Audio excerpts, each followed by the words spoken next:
Lagi yung dito. Go to the playground. Sinabi mo na. Yung pwede juan natin. Go to the playground. Ayaan mo na. Ang laki nga eh.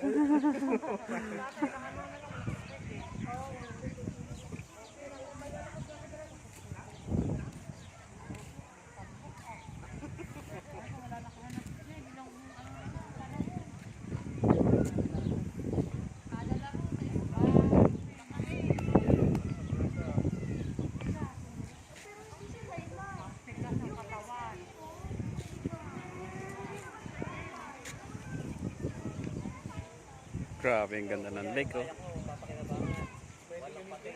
Oo, dami kang malak dyan. Oo, tsaka yung mga yung may parang layout.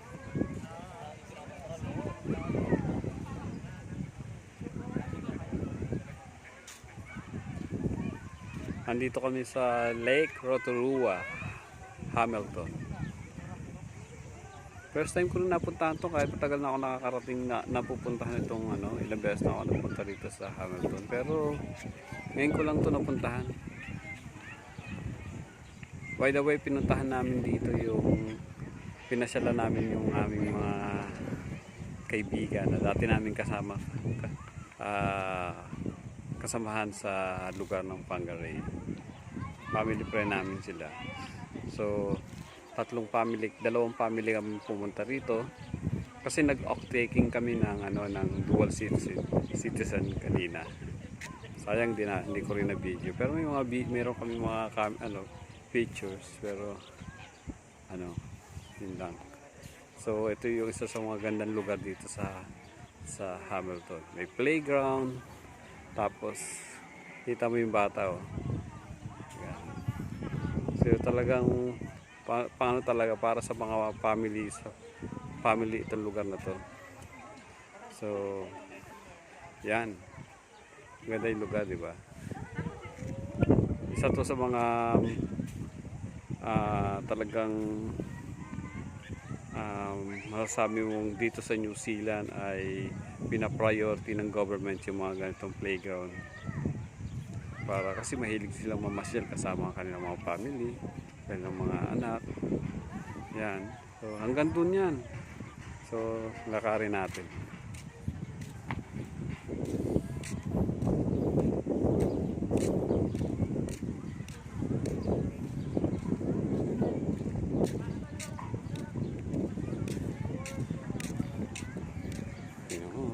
Ayan, may mga nag-fishing.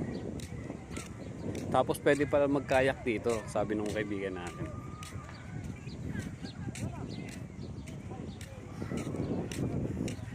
Medyo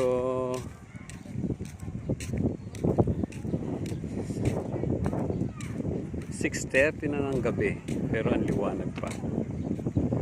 Ngayon, 6:30 ng gabi na, pero ang taas pa ng araw. Alam ba ninyo na libre ang tubig dito? Wala kang babayarang tubig.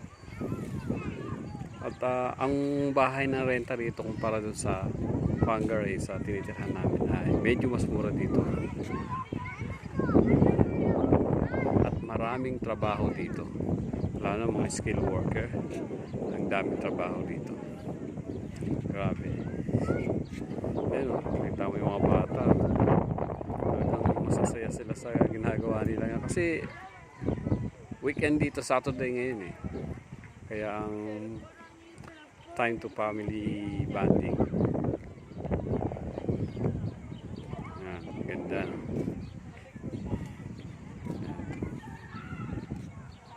Ito may mga puno, mga yan, no?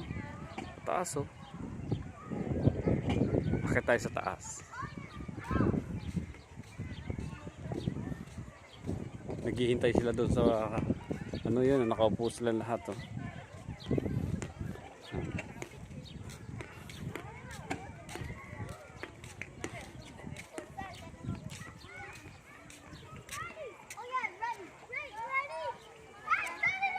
Yan.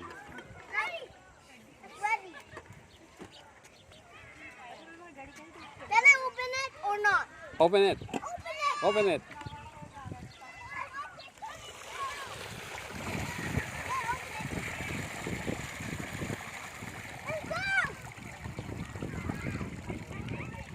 Okay, you too.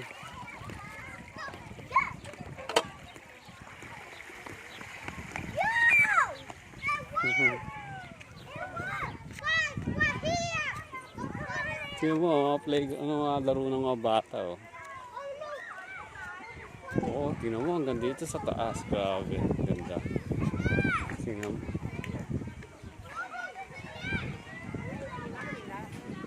Laki ng lugar na to, laki ng park na to. Laki ng park nila. Tingnan mo, may slide na ganyan, oh. Mga design nila talaga, oh. Para sa mga bata. Kaya ang lalakas ng mga bata dito, eh. Tingnan mo yung ginagawa nila ngayon. Puro sa bata pa lang talagang sabi mo na parang nung bata kami talagang nung panahon namin, nung kabataan namin, elementary namin. Walang computer, puro ganyan lang. Habulan, taguan, padulasan, may mga playground. Kaya pawis na pawis ka talaga. Ang galing, oh. See? Ang dami pa rin tao kahit sa ganitong oras. 6:30 ng gabi. Pero ang liwanag pa yan sila. Ganda, no? Masarap mabuhay dito sa New Zealand. Maraming benefits na natatanggap din. Para sa mga estudyante, sa medical.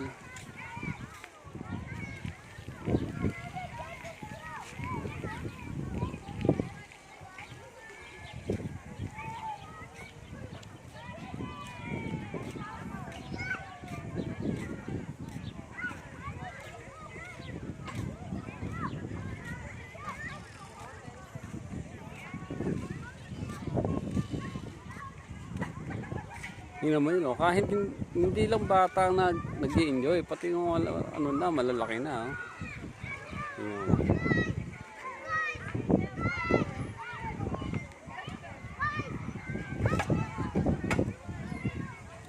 Itong Hamilton, kadikit ito ng Auckland.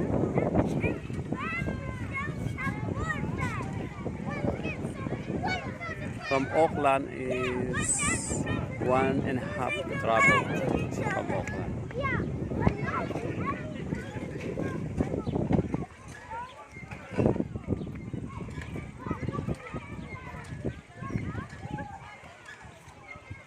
Hindi ko na ganong iikutin pa. Malaki to.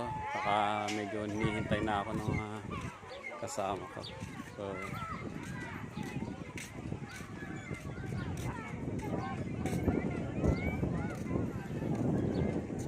tingnan mo yung mga design ng kanilang ng playground na to para sa mga bata. Talagang papawisan yung mga bata. Mo aakit-akitin mo ng ganyan. Kaya pag lalaglag ang bata rito, hindi naman masasakyan kasi siya, rubberized yung mga yung mga mga synthetic grass.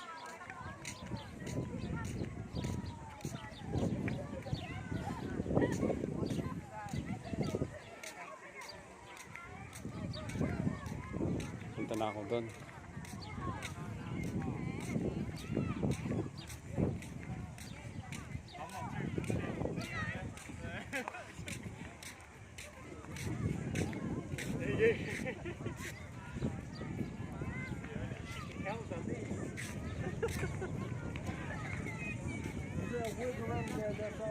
Doon kami sa dulo nag-parking. Ang luwang nito. Ang sabi nung kaibigan namin, pwede kang umikot hanggang doon sa dulo na yun. Iikot ka ron. So, tingin ko may 1 kilometer. Isang ikot, 1 kilometer. Parang kasing lawak siya ng Quezon City Circle. Yan. Sige na nga. Ayun sila, oh. Yung aming mga kasama. Yan.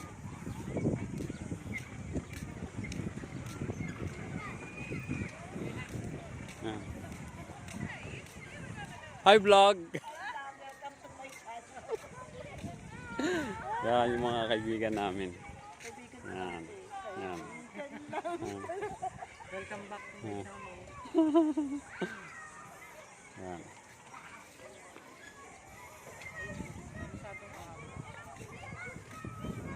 Yan mo, oh. Oh, yan, oh.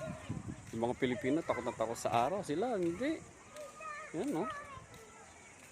Kahit mataas pa yung araw, okay lang. Kasi hindi naman sila iitim, eh. Namumula lang sila, eh. Tayo kasi pagka nababad tayo sa araw, eh, tiyak. Alam niyo na. So, sige, papaalam na ako. Hanggang sa muli. God bless at pagpalain nawa kayo ng Diyos. Hello, bye-bye.